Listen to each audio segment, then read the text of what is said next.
Imagine your favorite pizza. Now imagine you had to make that pizza completely from scratch, and I mean like, completely. You'd have to grow the wheat for the flour, raise the cow for the cheese, grow the tomatoes for the sauce, and even mine the ore to build the oven. It sounds incredibly difficult, right? Well, this idea applied to an entire country is essentially what we call autarky. Autarky is an economic policy where a nation tries to be totally self-sufficient. It aims to produce everything it needs, food, clothes, technology, everything, within its own borders, without relying on international trade. It's kind of like a country deciding to play the ultimate single-player game in a world that is, honestly, increasingly multiplayer.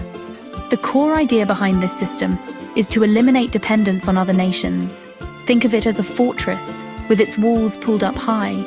The leaders who choose this path believe that by cutting off trade, they can protect their country from outside influences, economic shocks, and political pressure. In theory, if you don't need anything from anyone else, no one can use trade as a weapon against you. You control your own destiny, your own resources, and your own economy. This vision of complete independence is powerful, suggesting a world where a nation is the sole master of its fate, immune to the chaos of global markets or the whims of other governments. This concept isn't new. It actually has roots in older ideas like mercantilism, a system from the 16th to 18th centuries, where countries tried to export more than they imported to hoard wealth. Autarky takes this a step further, aiming not just for a favorable balance of trade, but for no trade at all, or at least as little as possible. It is the most extreme form of what we call economic protectionism. Instead of just putting up a few barriers like tariffs to protect certain industries, an autarkic state builds a massive wall around its entire economy. It's a bold, and as we'll see, a very risky strategy for a country to pursue in our interconnected world. So, in simple terms, autarky is the pursuit of total economic self-reliance. It's a country's attempt to isolate itself from the global economy and provide for all its own needs. While the dream of being completely independent and secure is understandable, the practical reality of achieving this is incredibly complex and often leads to significant challenges. It raises a fundamental question: is it even possible or desirable for a country to truly go it alone? This question has been tested by several nations throughout history, and the results have been, to put it mildly, quite dramatic, and often not in a good way. So why would any country choose a path that seems so difficult? Well, one of the primary motivations is national security. Imagine a country is at war, or just has very tense relationships with its neighbors. If it depends on those neighbors for essential goods like food, fuel, or military equipment, it becomes incredibly vulnerable. An enemy could simply cut off supplies, crippling the nation without firing a single shot. By pursuing autarky, a country aims to ensure it can produce all these strategic resources domestically. This way, its survival doesn't depend on the goodwill of other nations, which can be a very comforting thought for leaders who feel threatened by the outside world. Another major reason is the desire for economic independence and the protection of domestic industries. In a world of free trade, new or developing industries in a country can struggle to compete with large, established companies from abroad. Proponents of autarky argue that by closing the borders to foreign competition, a nation gives its own businesses the space they need to grow and thrive. This is often tied to a sense of economic nationalism, the idea that a country's economy should serve its own people first and foremost, creating jobs and building wealth at home rather than sending it overseas. It's about shielding the local economy from the unpredictable storms of global markets. This idea of self-reliance can also be deeply connected to a country's culture and ideology. For some, autarky is not just an economic policy, but a political statement. A powerful example is North Korea's Juche ideology, which translates to self-reliance.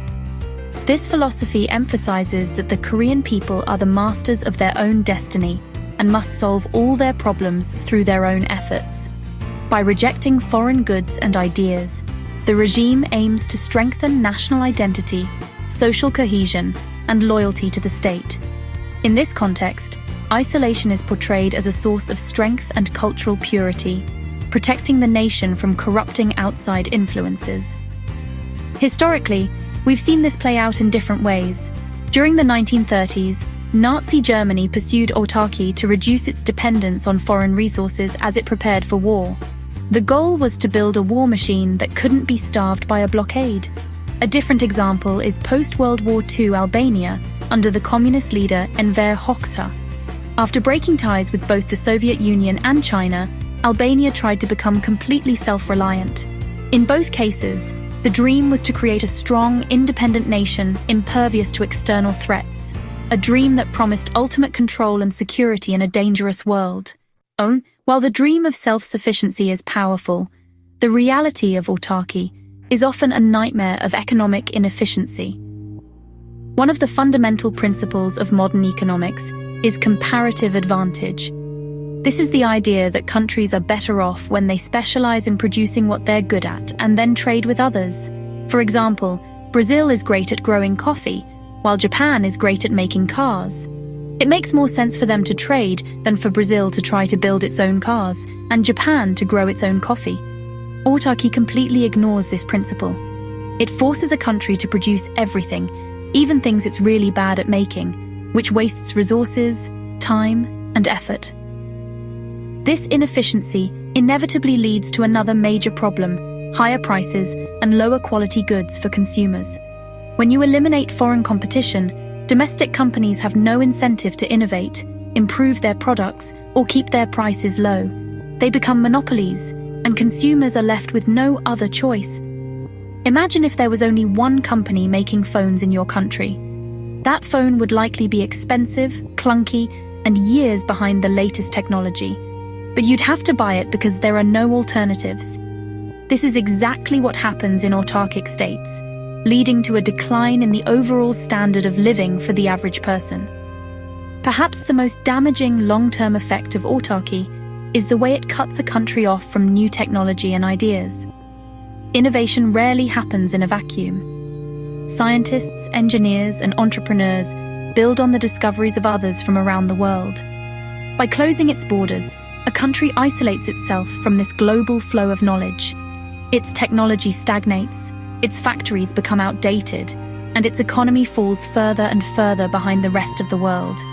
This technological gap can become nearly impossible to close, trapping the nation in a state of permanent underdevelopment and poverty, as seen in the case of Albania after its period of isolation.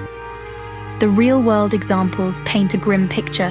North Korea's Juche policy has resulted in one of the most isolated and impoverished economies on the planet, plagued by chronic food shortages and a lack of basic goods. Albania's experiment with autarky under Enver Hoxha led to severe economic stagnation and widespread poverty, from which the country is still recovering. Even powerful nations found it unsustainable. Nazi Germany's push for self-reliance ultimately failed because the demands of war far outstripped what its domestic economy could produce. These examples show that the high walls of autarky don't just keep others out, they also trap the nation's own people in poverty and isolation. In our hyper-connected, globalized world, a pure 100% autarkic state is practically impossible to find.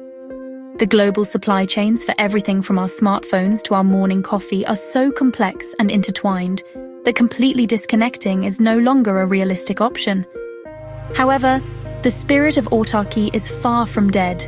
It lives on in modern debates about trade, national security, and economic independence. We see echoes of it every time a politician argues for bringing manufacturing jobs back home or imposing tariffs to protect a domestic industry. These are not calls for total isolation, but for a more limited form of protectionism.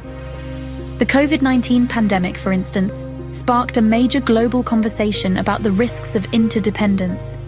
When the pandemic hit, countries suddenly realized how much they relied on others for essential items like face masks, medical equipment, and pharmaceutical ingredients.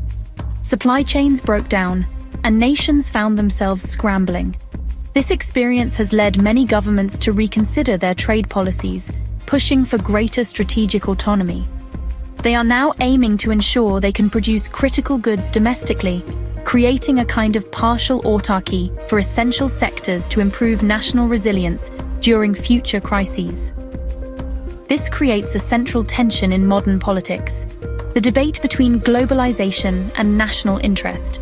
On one hand, globalization has lifted millions out of poverty and given us access to an incredible variety of affordable goods and services. On the other hand, it has created vulnerabilities and led to job losses in certain industries in wealthier nations. Finding the right balance is the great challenge of our time. How much should we rely on others, and how much should we do for ourselves? This isn't just an economic question. It touches on issues of national identity, security, and sovereignty. Ultimately, the pure form of autarky has been shown by history to be a failed experiment that leads to inefficiency and poverty. However, its underlying principles, the desire for security, control, and self-reliance, continue to shape our world. The future of the global economy will likely not be a return to total isolation, nor a continuation of unchecked globalization. Instead, we are likely to see countries attempting a delicate balancing act, staying connected to the world to reap the benefits of trade and innovation, while also building up domestic capacity in key areas to ensure they are never again caught completely unprepared. The dream of going it alone may be a fantasy, but the desire to be master of one's own house remains as powerful as ever.